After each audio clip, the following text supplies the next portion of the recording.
Assalamualaikum warahmatullahi wabarakatuh. Perkenalkan, nama saya Mikdam Mudrika Simamora. Saya dari kelas 10D. Kali ini saya akan menjelaskan sedikit mengenai apa itu bakteri. Jadi, bakteri itu adalah makhluk hidup mikroskopis yang termasuk ke dalam kelompok prokariot. Artinya, selnya itu tidak memiliki membran inti sejati. Lalu bakteri ini juga bisa hidup di hampir semua tempat. Contohnya itu di tanah, di air, di udara. Bahkan dia bisa hidup di tubuh makhluk hidup yang lain. Selanjutnya ada struktur bakteri. Struktur bakteri ini terdiri dari beberapa bagian. Di antaranya itu ada dinding sel. Dinding sel ini berfungsi untuk melindungi dan membuat bentuk. Lalu ada membran plasma. Membran plasma ini berfungsi untuk mengatur keluar masuknya zat.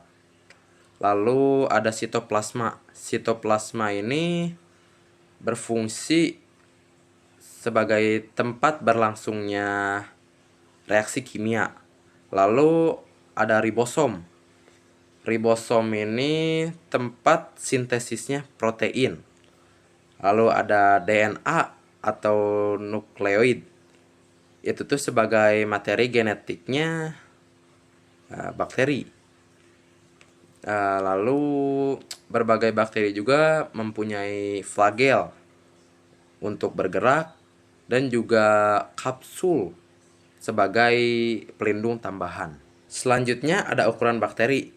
Ukuran bakteri ini sangat kecil, sekitar 0,5 sampai 5 mikrometer.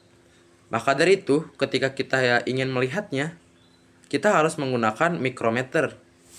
Selanjutnya itu ada jenis-jenis bakteri berdasarkan bentuknya. Itu ada 3 jenis, yaitu Coccus, Bacillus, sama Spirillum. Coccus ini bentuknya bulat, contohnya itu Streptococcus. Lalu ada Bacillus. Bacillus ini berbentuk batang. Contohnya itu Escherichia coli. Lalu terakhir ada Spirillum. Spirillum ini berbentuk spiral atau melengkung. Contohnya itu Spirillum minus.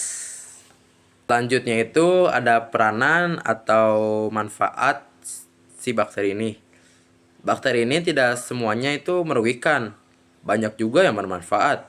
Contohnya itu Lactobacillus bulgaricus yang berfungsi untuk membuat yogurt atau keju.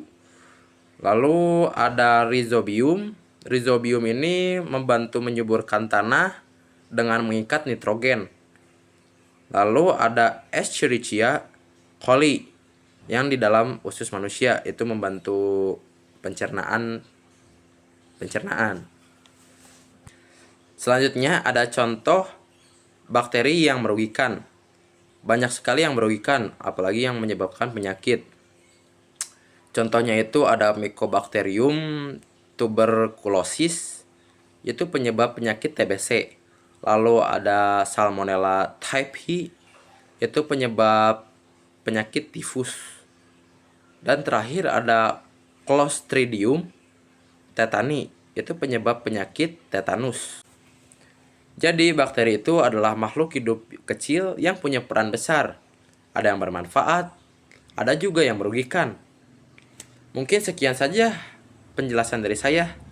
Mohon maaf bila informasinya belum lengkap ataupun salah. Sekian saja dari saya.